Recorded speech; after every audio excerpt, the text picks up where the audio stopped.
Buenas noches, hermanos. Vamos a continuar con el estudio de los días jueves con el mismo formato con el cual venimos trabajando hasta hoy. Ya terminamos la lectura del libro de Colosenses, por lo cual hoy vamos a comenzar leyendo el libro de Filipenses capítulo 1. Filipenses capítulo 1. La prédica de hoy tiene como título Confía en Dios cuando pases por escasez.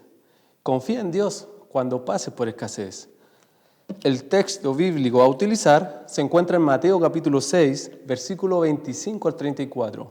Mateo capítulo 6, 25 al 34. Le invito por favor a buscarlo en sus Biblias. Mateo capítulo 6, versículo 25 dice: Por tanto os digo, no os afanéis por vuestra vida, qué habéis de comer o qué habéis de beber, ni por vuestro cuerpo, qué habéis de vestir. ¿No es la vida más que el alimento y el cuerpo más que el vestido? Mirad las aves del cielo, que no siembran, ni ciegan, ni recogen en graneros, y vuestro Padre Celestial las alimenta. ¿No valéis vosotros mucho más que ellas? ¿Y quién de vosotros podrá, por mucho que se afane, añadir a su estatura un codo? Y por el vestido, ¿por qué os afanáis? Considerad los lirios del campo, cómo crecen, no trabajan ni hilan, pero os digo que ni aun Salomón, con toda su gloria, se vistió así como uno de ellos. Y si la hierba del campo, que hoy es y mañana se echa en el horno, Dios la viste así, ¿no hará mucho más a vosotros, hombres de poca fe? No os afanéis, pues, diciendo, ¿qué comeremos o qué beberemos o qué vestiremos? Porque los gentiles buscan todas estas cosas, pero vuestro Padre Celestial sabe que tenéis necesidad de estas cosas. Mas buscad primeramente el reino de Dios y su justicia, y todas estas cosas os serán añadidas. Así que no os afanéis por el día de mañana, porque el día de mañana traerá su afán. Basta a cada día su propio mal. La prédica que titula Confía en Dios cuando pase por escasez busca de que confiemos en la fiel provisión de Dios y su sustento cuando estamos en necesidad. Para introducir, quisiera hacerles recordar cuando en nuestro país hay problemas de crisis o catástrofe, donde vemos que la gente manifiesta su desesperación y ante la posibilidad de quedarse sin abastecimiento, lo primero que hacen o que tienden a hacer es saquear los supermercados. Y muchas veces roban cosas que no necesitan o cosas que no son necesidades básicas. Este hecho marca un contraste con nosotros, los creyentes, los cuales tenemos a un Dios al cual podemos recurrir cuando tenemos escasez. Como primer punto, vamos a ver que la provisión de Dios es permanente. La provisión de Dios es permanente. El versículo 25 dice la primera parte, hablando Jesús en el Sermón del Monte, hablándole a toda esa multitud que le seguía, que veía sus señales y que escuchaba sus enseñanzas. Y les dice, por tanto os digo, no os afanéis por vuestra vida, qué habéis de comer o qué habéis de beber, ni por vuestro cuerpo, qué habéis de vestir. Siempre van a existir los productos de primera necesidad. ¿Alguna vez la escasez te ha causado preocupación porque no tienes cómo conseguir estos productos? Quizás en este escenario en que estamos viviendo, donde estamos en cuarentena por la pandemia, tus ingresos han disminuido y sientes la presión de que estás en escasez o tus recursos cada vez son menos. Los productos de primera necesidad siempre van a existir. El problema es cuando no tenemos los medios para sustentarlos.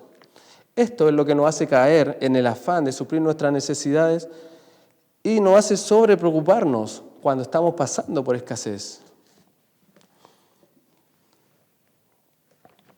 Cuando estás con menos recursos, ¿tiendes a preocuparte más de la cuenta? Entonces debieras aprender a controlar tu preocupación y aprender a confiar en Dios y a depender plenamente en Él. Cristo comienza diciendo, no os afanéis, no os preocupéis por eso. Y es más, termina el versículo haciéndonos dos preguntas que tiene como objetivo enfocar bien lo que para nosotros debiera ser esencial o primero. Termina el versículo diciendo, ¿no es la vida más que el alimento y el cuerpo más que el vestido? Definitivamente debemos valorar lo esencial primero. Parte nombrando que la vida está sobre el alimento.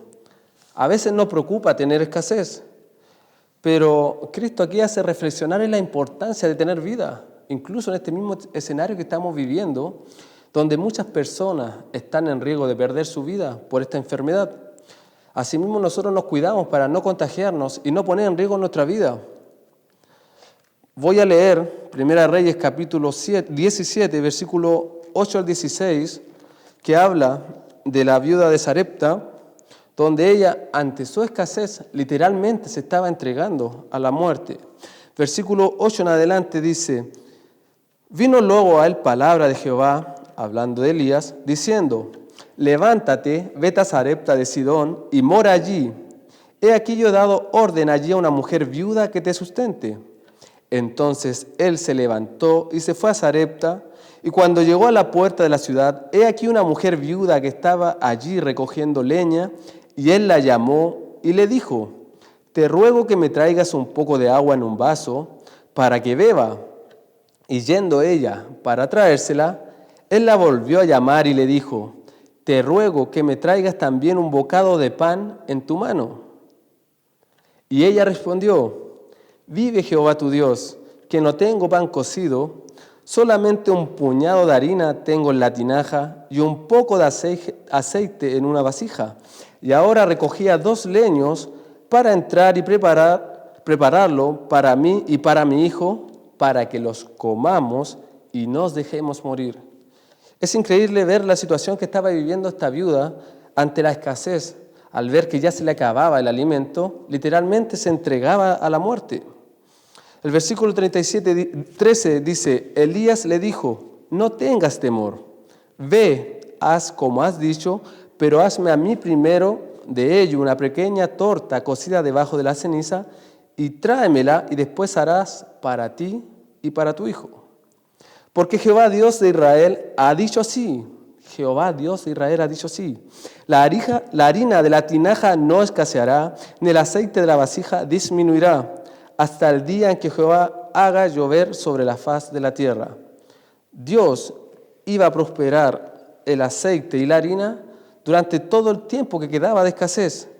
Versículo 15, entonces ella fue e hizo como le dijo Elías, y comió él, y ella y su casa muchos días. Aquí podemos ver la capacidad de Dios ilimitada de proveernos y de sustentarnos incluso durante todo el tiempo que dure la escasez. Y por lo mismo debiéramos enfocarnos en valorar más nuestra vida. ¿Has agradecido a Dios por darte un día más de vida? ¿Realmente valoras que Dios te mantenga con vida? Aparte de la pregunta de decirle, ¿no es la vida más que el alimento? Le dice, ¿y el cuerpo más que el vestido? También nombra el cuerpo para valorarlo más que la ropa e incluye el afán que genera el tema de la ropa, donde en la mayoría de los casos ni siquiera tenemos escasez, sino la inseguridad de qué ponernos o el prejuicio de qué dirán por la vestimenta que usamos frecuentemente. Es cosa que miremos nuestros roperos para darnos cuenta que no nos falta ropa. Quizás tengamos ropa deteriorada o no tengamos muchas variantes, pero el hecho es que tenemos. Pero cada parte de nuestro cuerpo es irreemplazable. Por lo mismo, Cristo le hace valorar más su cuerpo que la ropa, porque contar con la salud que nos permita desarrollar bien nuestra vida normal es más importante que la vestimenta que vamos a usar. Muchos de nosotros nos hemos mejorado de problemas de salud graves y podemos dar testimonio de ello, porque es importante vivir sin esos malestares o esos problemas de salud. Incluso muchas de las personas que escuchaban ahí, en el momento en que Jesús enseñaba, pudieron haber presenciado en el momento en que Jesús sanó a los enfermos. Incluso muchos de los oyentes eran parte de los enfermos que había sanado Jesús. Por favor, busquen en Mateo, un poquito más atrás, Mateo capítulo 4, versículo 23. Mateo capítulo 4, versículo 23. Dice,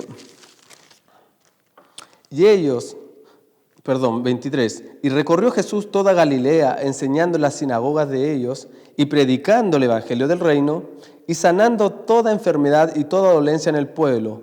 Y se difundió su fama por toda Siria y le trajeron todos los que tenían dolencias, los afligidos por diversas enfermedades y tormentos, los endemoniados, lunáticos y paralíticos, y los sanó. Y le siguió mucha gente de Galilea, de Decápolis, de Jerusalén, de Judea y del otro lado del Jordán. Capítulo 5, versículo 1. Viendo la multitud, subió al monte y sentándose, vinieron a ver sus discípulos y abriendo su boca les enseñaba diciendo. Muchas de las personas que estaban ahí escuchando su enseñanza habían presenciado entonces su milagro de sanación o habían sido en sí sanados por Jesús. Incluso en el libro de Hechos, capítulo 3, no lo busque, lo voy a buscar yo. Hechos, capítulo 3, versículo 1 al 8. Vemos donde se cura un cojo. Este cojo, al ser sanado, dice la Biblia en el versículo 8, y saltando se puso en pie y anduvo, y entró con ellos en el templo, andando y saltando y alabando a Dios. Ahí podemos ver la alegría y el gozo que causa el ser sanado de una enfermedad. Un cojo que antes no tenía la posibilidad de saltar de felicidad, ahora lo podía hacer. Entonces, es mucho más importante nuestro cuerpo y nuestra salud corporal que la ropa que vamos a usar. Si tienes un cuerpo sano, ¿lo valoras? Si sufres alguna enfermedad, ¿agradeces a Dios que puedas sobrellevarla o que aún esa enfermedad no haya empeorado? Tener vida y salud es vital. Y ese debe ser nuestro primer enfoque y motivo suficiente para que seamos agradecidos y estemos tranquilos delante de Dios. Volviendo a la porción, en Mateo capítulo 6, el versículo 26 dice, mirad las aves del cielo que no siembran, ni ciegan, ni recogen en graneros, y vuestro Padre celestial las alimenta. ¿No valéis vosotros mucho más que ellas?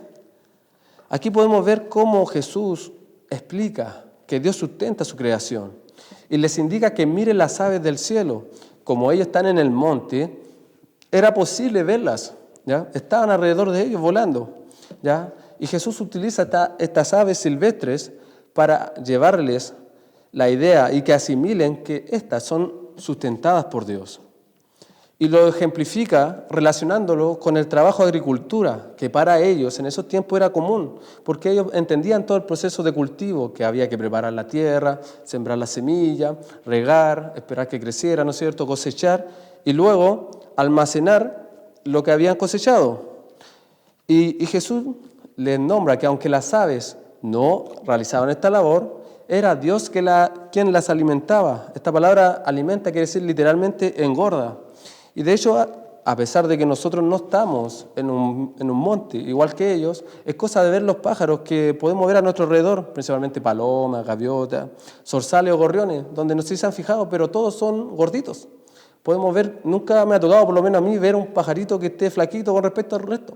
Siempre están gorditos, engordados por Dios. Entonces, si podemos ver un pájaro engordado por Dios, ¿cuánto más nos va a proveer a nosotros, que valemos mucho más que un pájaro? Y si Dios sustenta a los animales, ¿cuánto más lo hará con nosotros, sobre los cuales tiene mayor aprecio? Es tan grande el aprecio que tiene por nosotros que incluso envió a Cristo a morir por nosotros.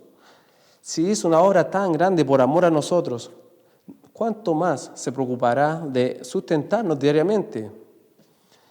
Dice la palabra de Dios que Él nos ama y por esto mismo tenemos que sentirnos tranquilos descansando en la provisión fiel de Dios. Por favor, busquen Salmo 104.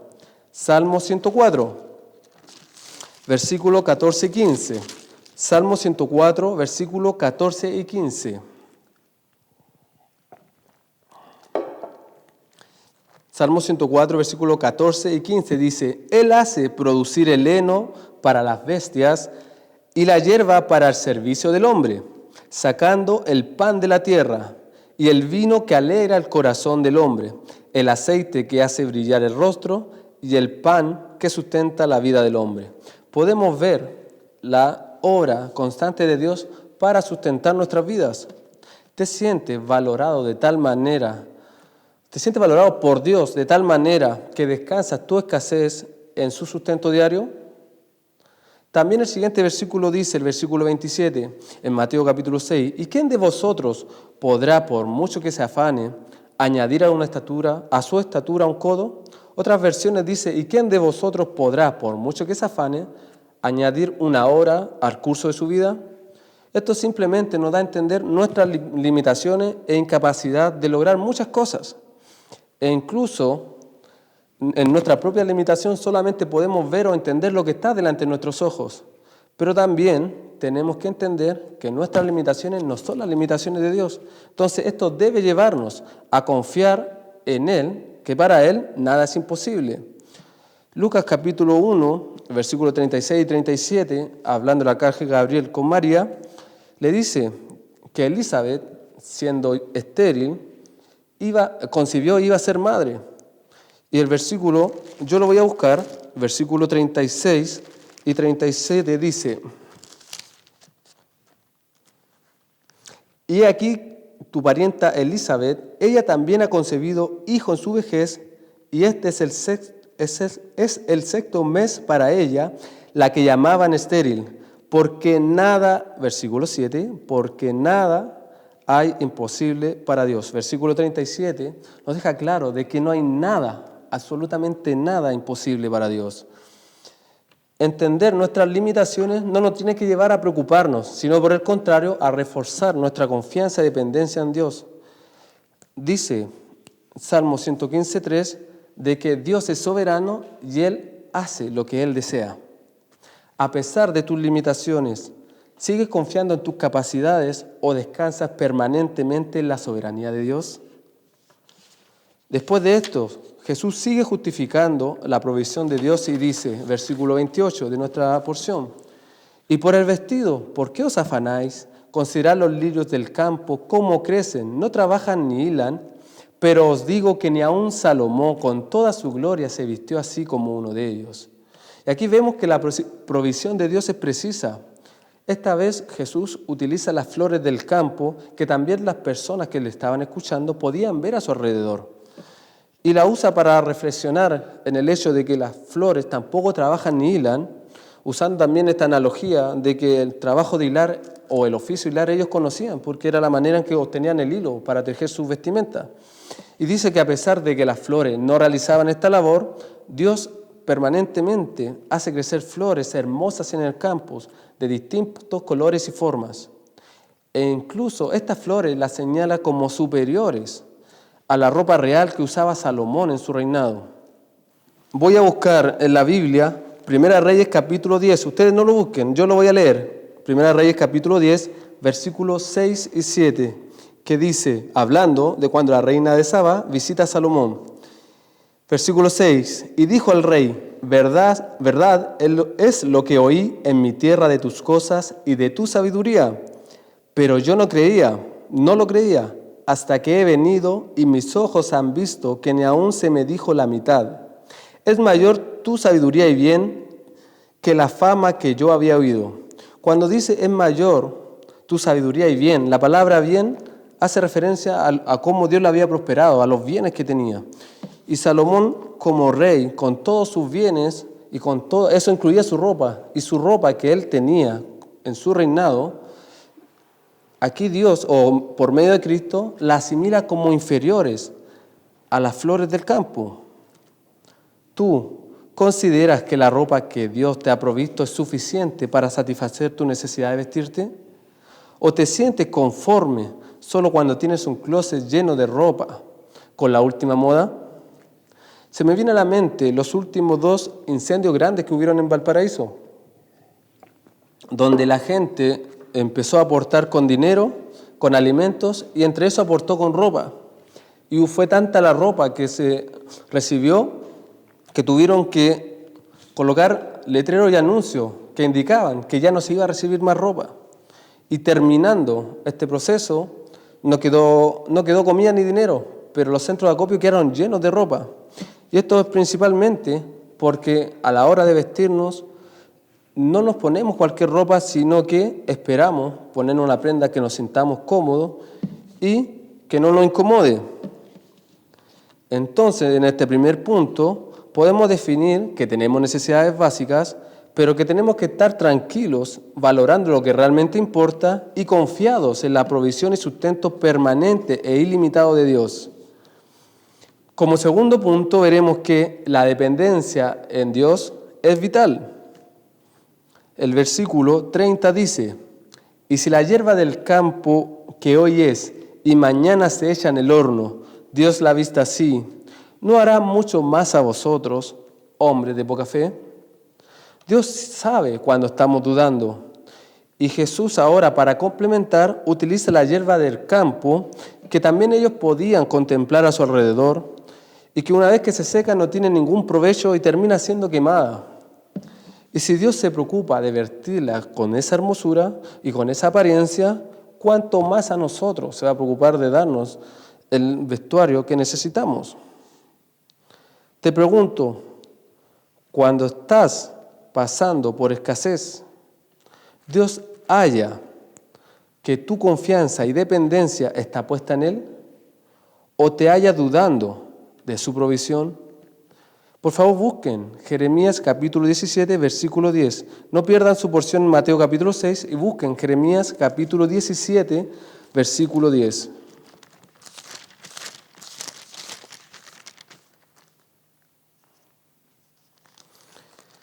Dice, hablando del corazón: «Yo Jehová, que escudriño la mente, que pruebo el corazón, para dar a cada uno según su camino, según el fruto de sus obras». Es es Dios quien escudriña nuestra mente y prueba nuestro corazón. Y Él va a saber si cuando estamos pasando por necesidad, si realmente estamos dependiendo de Él o estamos afligiendo de tal manera que nos olvidamos de confiar en Él. Una manera práctica de saber si mantenemos una buena relación con Dios es justamente este punto, en que depositamos nuestra confianza en Dios diariamente. Y por el contrario, cuando no estamos aferrados a Dios, es más difícil sobrellevar nuestras preocupaciones. El versículo 31 dice: «No os afanéis, pues, diciendo, ¿qué comeremos, o qué beberemos, o qué vestiremos?». Versículo 31 es muy similar al versículo que comenzamos leyendo, versículo 25. Pero hay una diferencia sutil que dice: «No os afanéis», o sea, no nos preocupemos, pues diciendo. Y ahí está la diferencia, cuando ya nuestra duda, nuestra preocupación se manifiesta de manera externa. No solo ya es una preocupación en nuestra mente, sino que la manifestamos y la hacemos saber a los demás. Y tenemos que tener cuidado al respecto, porque podemos involucrar al resto en nuestras preocupaciones y contagiarlos en el fondo de nuestra duda y de nuestra inseguridad. Por lo mismo, lo mejor es descansar nuestra preocupación en Dios para controlar la ansiedad que genera el tener escasez. Por favor, busquen Filipenses capítulo 4, versículo 6. Sin perder la porción, Filipenses capítulo 4, versículo 6. Que dice, hablando del afán también: «Por nada estéis afanosos, si no sean conocidas vuestras peticiones delante de Dios en toda oración y ruego con acción de gracias». En palabras sencillas, si vamos a manifestar nuestras preocupaciones, es mejor que sea delante de Dios en oración. ¿Y esto por qué? Versículo 32 de la porción en Mateo 6 dice: «Porque los gentiles buscan todas estas cosas, pero vuestro Padre Celestial sabe que tenéis necesidad de todas estas cosas». Dios conoce nuestras necesidades. Jesús explica diferenciándolos de aquellas personas que no eran judías, las cuales tenían otros dioses distintos a Jehová, dioses creados por sí mismos, y que no tenían ningún poder, los cuales no conocían sus necesidades ni tampoco podían suplirlas. Voy a buscar yo Salmo 115, versículo 4 al 9. Salmo 115, versículo 4 al 9 dice: «Los ídolos de ellos son plata y oro, obra de manos de hombres. Tienen boca, mas no hablan. Tienen ojos, mas no ven. Orejas tienen, mas no oyen. Tienen narices, mas no huelen. Manos tienen, mas no palpan. tienen pies, mas no andan. No hablan con su garganta. Semejantes a ellos son los que los hacen. Y cualquiera que confía en ellos. Versículo 9. Oh Israel, confía en Jehová. Él es tu ayuda y tu escudo. Podemos ver la diferencia entre dioses, ídolos y Jehová. Un Dios vivo, un Dios que nos ayuda y nos protege. También menciona a Dios como su Padre Celestial, haciendo énfasis en la relación y cercanía que tenían con Jehová, o que podían tener con Jehová, después de creer en el Evangelio que Jesús mismo le predicaba. Cuando leímos Mateo capítulo 4, vemos que Jesús enseñaba en las sinagogas y también predicaba el Evangelio del reino. Ellos conocían el poder de Dios y lo veían manifestado en los milagros de Jesús. Por lo mismo, les decía que Dios conoce qué cosas tienen necesidad o carencia. Esa palabra sabe quiere decir que las ve, las conoce y las comprende. En el mismo capítulo de Mateo, capítulo 6, el versículo 8 dice: no os hagáis pues semejantes a ellos, porque vuestro Padre sabe de qué cosas tenéis necesidad antes que vosotros le pidáis. Y les confirma de que Dios conoce, por medio de esta cita, que Dios conoce sus necesidades. Cualquier cosa que ellos necesiten, Dios conoce sus necesidades. Entonces, ¿qué tenemos que hacer mientras esperamos? Mientras esperamos, naturalmente, en el sustento y provisión de Dios. Versículo 33 dice: mas buscad primeramente el reino de Dios y su justicia, y todas estas cosas, la comida, la bebida y el vestido, os serán añadidas.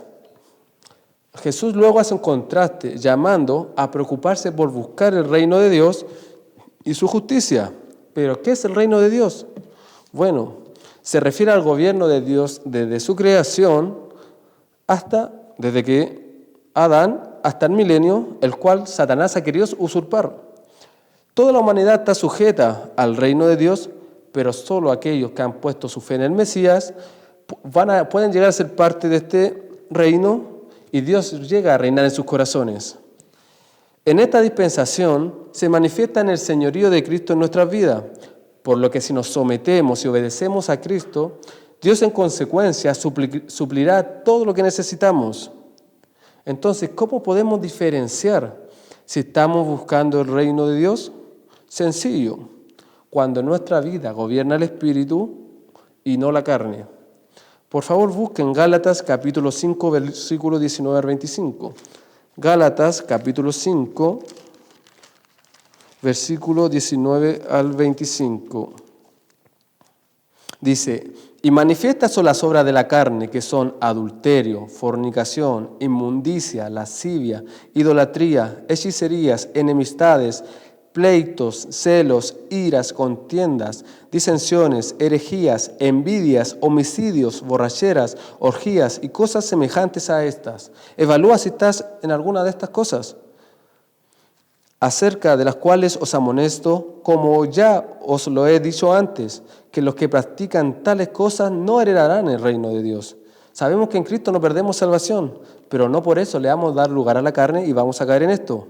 Y el versículo 22 nos indica el fruto del Espíritu, en el cual podemos comprobar que no estamos en la carne, sino que en el Espíritu. Y dice: el fruto del Espíritu es amor, gozo, paz, paciencia, benignidad, bondad, fe, mansedumbre, templanza. Contra tales cosas no hay ley. Si estamos practicando estas cosas, podemos tener evidencia de que estamos en el Espíritu buscando el reino de Dios y no haciendo las obras de la carne. ¿Te sometes al señorío de Cristo en tu vida? ¿Permites que el Espíritu Santo gobierne tu vida? Esto es clave para alcanzar el favor y la bendición de Dios. Y por último, el versículo 34 dice: así que no os afanéis por el día de mañana, porque el día de mañana traerá su afán. Basta a cada día su propio mal. Literalmente aquí Cristo está diciendo: duerme sin preocupaciones. Finalmente Jesús concluye haciendo un llamado a no distraerse ni preocuparse, intentando encontrar la solución para lo que necesitamos para el día siguiente. Por tendencia, uno normalmente tiende a pensar esto durante la noche, cuando se acuesta. Pero Jesús nos llama a no adelantar estas preocupaciones.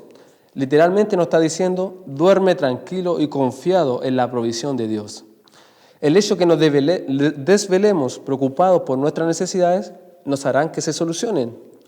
Sin duda, cada día trae sus propios problemas y preocupaciones, pero en vez de pensar en el día que viene, podemos agradecer a Dios por haber terminado con bien el día que estamos viviendo y por la manera fiel en que nos proveyó y nos permitió llegar hasta el final de ese día. Cuando te acuestas y sabes que estás en escasez, ¿te duermes confiado en que Dios te proveerá fielmente a tus necesidades, incluso cuando no tengas muchas opciones ni sepas cómo Él lo hará? En conclusión, para concluir, me gustaría citar Primera de Reyes, capítulo 17, versículos 5 y 6, que dice respecto a Elías, versículo 5, y él fue e hizo conforme a la palabra de Jehová, pues se fue y vivió junto al arroyo de Querit, que está enfrente al Jordán, y los cuervos le traían pan y carne por la mañana, los mismos cuervos, y pan y carne por la tarde, y bebía del arroyo. En base a esta porción en que Dios sustentó a Elías usando cuervos, quisiera motivarte a confiar en la fiel provisión de Dios y en su permanente preocupación por nosotros, y que las circunstancias y preocupaciones no alteren tu dependencia de Él. ¿Estás pasando por necesidad? No te aflijas, sino confía en Dios en la escasez.